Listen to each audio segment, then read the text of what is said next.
Hello बच्चों, कैसे हैं आप? उम्मीद करती हूँ आप बढ़िया और एकदम मजे में होंगे। आइए बच्चों, आज हम पढ़ेंगे विराम चिन्ह के विषय में। तो बच्चों, हमारे सामने दो चित्र दिए गए हैं। उन चित्रों के जरिए जाने हम विराम चिन्ह किसे कहते हैं। पहले चित्र में विश्राम करो, मत काम करो, और दूसरे चित्र में क्या किया गया है? विश्राम करो, मत काम करो। तो बच्चों, इन वाक्यों में एक जैसे शब्दों का प्रयोग हुआ है, किंतु समान शब्दों के प्रयोग के बाद भी दोनों वाक्यों के अर्थ अलग अलग प्रकट हो रहे हैं। प्रत्येक पहले वाक्य में काम करने के लिए कहा गया है तथा विश्राम करने के लिए मना किया गया है, जबकि दूसरे वाक्य में विश्राम करने के लिए कहा गया है और काम करने के लिए मना किया गया है। इन दोनों वाक्यों के अर्थ में परिवर्तन विराम चिन्ह के प्रयोग के कारण हुआ है। अर्थात वे चिन्ह जिनका प्रयोग वाक्य में रुकने के लिए तथा उसका अर्थ स्पष्ट करने के लिए किया जाता है, उन्हें विराम चिन्ह कहते हैं। हिंदी भाषा में प्रयोग किए जाने वाले विराम चिन्ह हैं, ये विराम चिन्ह हैं जैसे कि पूर्ण विराम पहला विराम चिन्ह है जो एक डंडे के रूप में दर्शाया जाता है। दूसरा अल्प विराम, कॉमा होता है। अर्ध विराम, एक बिंदु और नीचे कॉमा। चौथा होता है प्रश्नवाचक चिन्ह जो प्रश्नों के पीछे लगाया जाता है। पांचवा विस्मयादिबोधक चिन्ह जो एक डंडा और नीचे बिंदु के रूप में दर्शाया जाता है। विस्मयादिबोधक शब्दों के पीछे लगता है ये। अगला होता है निर्देशक चिन्ह जो छोटा सा डैश कहा जाता है। योजक चिन्ह निर्देशक चिन्ह से थोड़ा सा छोटा होता है। और फिर होता है उद्धरण चिन्ह, यानी कि कोई कहावत देने के लिए उद्धरण चिन्ह का प्रयोग होता है। लाघव चिन्ह छोटा सा शून्य, और कोष्ठक चिन्ह यानी कि दो ब्रैकेट, इसको कोष्ठक चिन्ह कहा जाता है। आइए एक एक करके इन्हें समझ लें। सबसे पहले पढ़ेंगे हम पूर्ण विराम। सामान्य कथन वाले वाक्यों के अंत में पूर्ण विराम का प्रयोग किया जाता है, अर्थात जैसे ही आपका वाक्य पूर्ण हुआ पूर्ण विराम लगाना जरूरी है। नहीं लगाएंगे तो व्याकरण की अशुद्धि मानकर इसके नंबर कट जाएंगे। जैसे कि गंगा भारत की पवित्र नदी है, वाक्य खत्म, पूर्ण विराम लगाइए। अगर इसमें कोई प्रश्न नहीं किया गया है तो दुकान पर सफेद गुड़ रखा है, पूर्ण विराम का प्रयोग होकर आपका वाक्य समाप्त। दूसरा है अल्प विराम, कॉमा।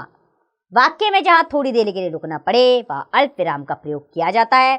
जैसे विशाल, निखिल और रुचि दिल्ली जा रहे हैं, तो विशाल और निखिल के बीच में अल्प विराम का प्रयोग। घी, तेल, मक्खन आदि वसा के स्रोत हैं, तो घी, तेल, मक्खन के बीच में अल्प विराम का प्रयोग होगा। तीसरा है अर्ध विराम।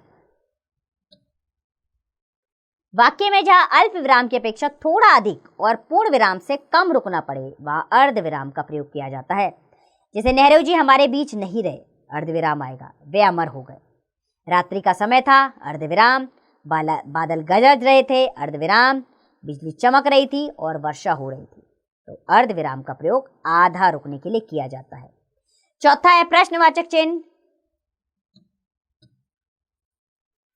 प्रश्नवाचक वाक्यों के अंत में प्रश्नवाचक चिन्ह का प्रयोग किया जाता है। जैसे बाहर कौन है, प्रश्न किया गया है तो अंत में प्रश्नवाचक चिन्ह आएगा। क्या तुम उसके साथ नहीं गए, जैसे प्रश्न किया गया है तो अंत में पूर्ण विराम की जगह प्रश्नवाचक चिन्ह का प्रयोग होगा। और पांचवा है विस्मयादिबोधक चिन्ह, एक डंडा और नीचे बिंदु। विस्मय, घृणा, शोक, हर्ष, भय आदि भावों को व्यक्त करने वाले वाक्यों में विस्मयादिबोधक चिन्ह का प्रयोग किया जाता है। जैसे वाह, इसके बाद विस्मयादिबोधक चिन्ह आएगा, कितनी सुंदर कविता है। अरे, विस्मयादिबोधक चिन्ह, यह बहती हवा तो मौन है। और छठा है निर्देशक चिन्ह, थोड़ा ज्यादा बड़ा डैश। वाक्य में किसी कथन से पहले संवादों व वार्तालापों में नाम के बाद या किसी काम का उदाहरण देने के लिए निर्देशक चिन्ह का प्रयोग किया जाता है। जैसे अध्यापक, उसके बाद निर्देशक चिन्ह, भारत के प्रथम प्रधानमंत्री कौन थे। वैशाली ने कहा, निर्देशक चिन्ह आएगा, मैं घर का काम कर रही हूं। और सातवां है योजक चिन्ह, ये निर्देशक चिन्ह से थोड़ा छोटा होता है। विपरीतार्थक या समानार्थी शब्द युग्मों, संख्यावाची शब्दों, तुलनात्मक शब्दों, सासी आदि के साथ योजक चिन्ह का प्रयोग किया जाता है। जैसे हार जीत, इसके बीच में योजक चिन्ह आएगा। दिन रात, योजक चिन्ह, विपरीतार्थक शब्द है। हंसी मजाक, दुख दर्द समानार्थी शब्द हैं, इनके बीच में योजक चिन्ह आएगा। एक चौथाई, दो तिहाई संख्यावाची हैं, योजक चिन्ह आएगा इनके बीच में। तुम सा मूर्ख, चरण कमल तुलनात्मक शब्द हैं, तो इनके बीच में योजक चिन्ह का प्रयोग किया जाएगा। और 8वां है उद्धरण चिन्ह। उद्धरण चिन्ह दो प्रकार के होते हैं, इकहरा उद्धरण चिन्ह और दोहरा उद्धरण चिन्ह। इकहरा उद्धरण चिन्ह है जिस विराम चिन्ह का प्रयोग किसी विशेष व्यक्ति, पुस्तक या लेख के शीर्षक, किसी लेखक अथवा कवि के उपनाम में किया जाता है, उसे इकहरा उद्धरण चिन्ह कहते हैं। जैसे रामचरितमानस तुलसीदास की अमर कृति है। सूर्यकांत त्रिपाठी निराला हिंदी के महान कवि थे, तो रामचरितमानस और निराला ये इकहरे उद्धरण चिन्ह में आएगा। अब होता है दूसरा दोहरा उद्धरण चिन्ह। जिस विराम चिन्ह का प्रयोग किसी पुस्तक से कोई वाक्य, अवतरण या किसी व्यक्ति द्वारा कहे गए कथन को ज्यों का त्यों लिखने के लिए किया जाता है, उसे दोहरा उद्धरण चिन्ह कहते हैं। जैसे प्रधानमंत्री ने कहा कश्मीर भारत का अभिन्न अंग है, तो कश्मीर भारत का अभिन्न अंग है, ये दोहरे उद्धरण चिन्ह में आएगा। गीता का वचन है कर्म करो फल की चिंता मत करो, कर्म करो फल की चिंता मत करो, दोहरे उद्धरण चिन्ह के अंदर लिखा जाएगा। और 9वां है लाघव चिन्ह।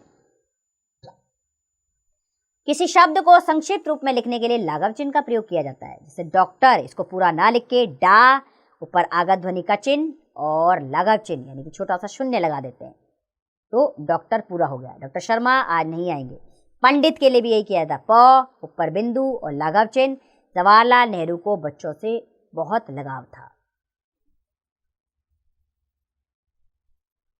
और 10वां है कोष्टक यानी कि ब्रैकेट।